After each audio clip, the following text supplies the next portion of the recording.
Hello, and in this video I'm building a London-inspired junction. Now this junction is a real-life junction near Deptford DLR station in London. It's very closely representative of that junction with some minor tweaks just because that's how the game works, but I tried to get it as close as possible to the actual junction in real life, like with the bus depot, the DLR station, the number of lanes, the turning lanes on the actual junction itself. There are some things that are a bit different, like some of the medians, because that's just how the game works. I had to build the medians where the cars drive. It would be nice to more finely control how the cars actually handle an intersection, like draw a path, but you can obviously do that with tweaking the junction itself, using Move It to try and get the cars to go where you want, but it can be a bit of a pain. You may have seen in the cinematics that the cars were very close to the curb or clipping it at some points. The problem is sometimes I build the curbs without thinking that cars could possibly clip through them, and then I don't bother ever fixing it because I've already spent maybe 10-15 minutes building this middle median and then realise that a car just clips it is a bit pointless to rebuild the whole thing. So to get the general gist of the area, I placed down some roads with that already have medians in them.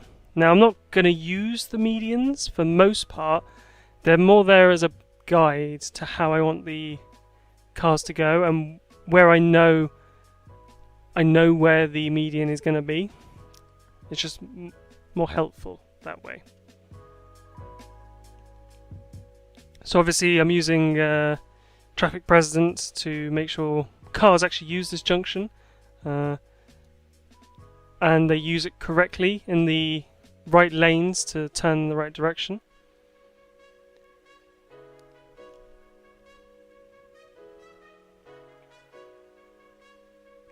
So here I am covering up the median with Ronix's ploppable asphalt. Obviously this is a bit bigger than the vanilla medians, so you have to be more careful with the placement of it, obviously, because this is why cars can tend to clip. As you notice there, the cars are clipping quite a lot as they turn the corner, so I have to move it back and move it around to try and get minimal clippage. I'm not sure that's a word, but I just used it as one, so there we go. So on the junction before the median in real life, there is this I'm sure it has a name, but I do not know the name. I just think of it as like the dash sort of pattern that shows that you can't cross this. It is not a place to cross, basically. I'm also trying to accurately recreate the junction itself with all the line markings and with the forward bike stop that most junctions in London have nowadays. It allows push bikes to get in front of the car traffic, and they stop in this box slightly ahead of the cars. This isn't necessarily always good because the bikes can't always get past the cars, and because there's no massive amount of biking infrastructure in London, it is very sparse and just incomplete at best. But there are some, so I try and replicate it as much as I can. You may be thinking that this road here has a bit of a bike lane, but in real life it didn't.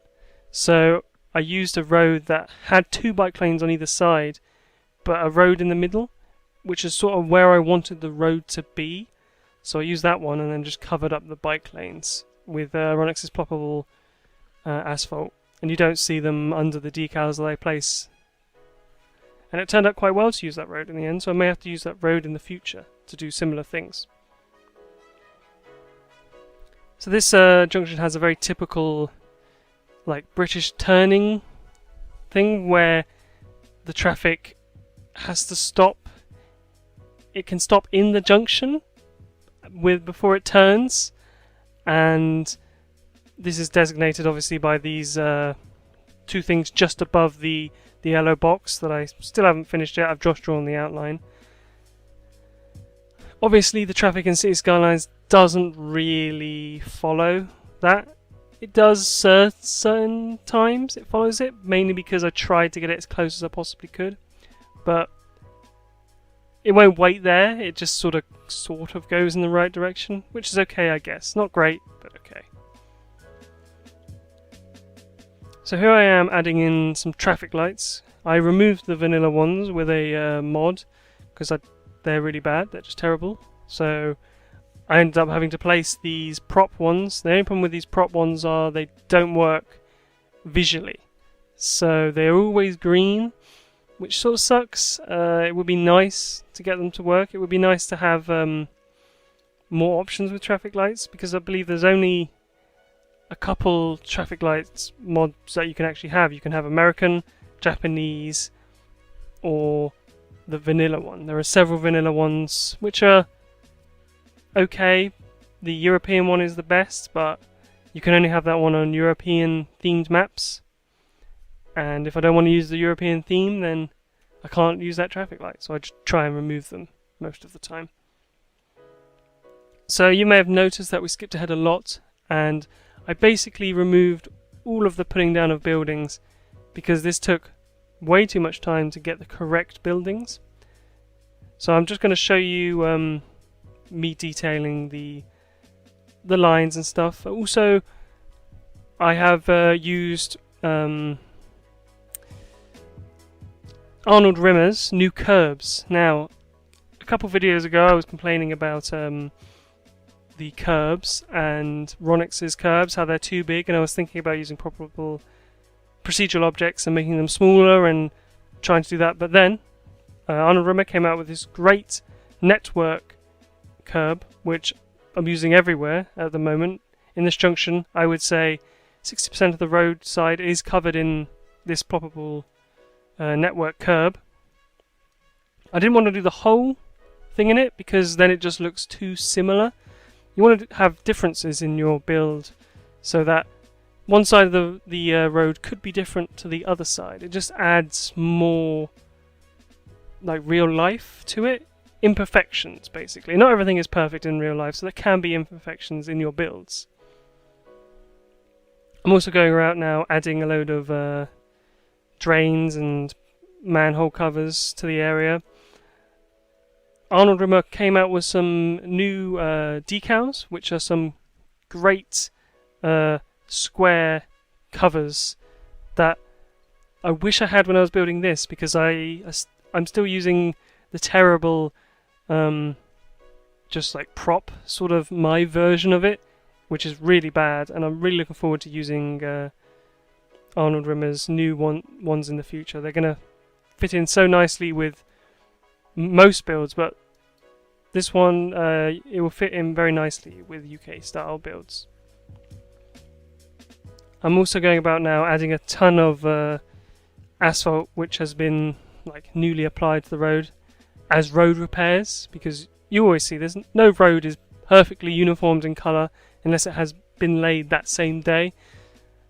There are always repairs, always the road needs to be dug up, and pipes and electrical cables need to be repaired, so that's basically what I've done here. If anything, it's a bit light, it really needs more to just fill in the area.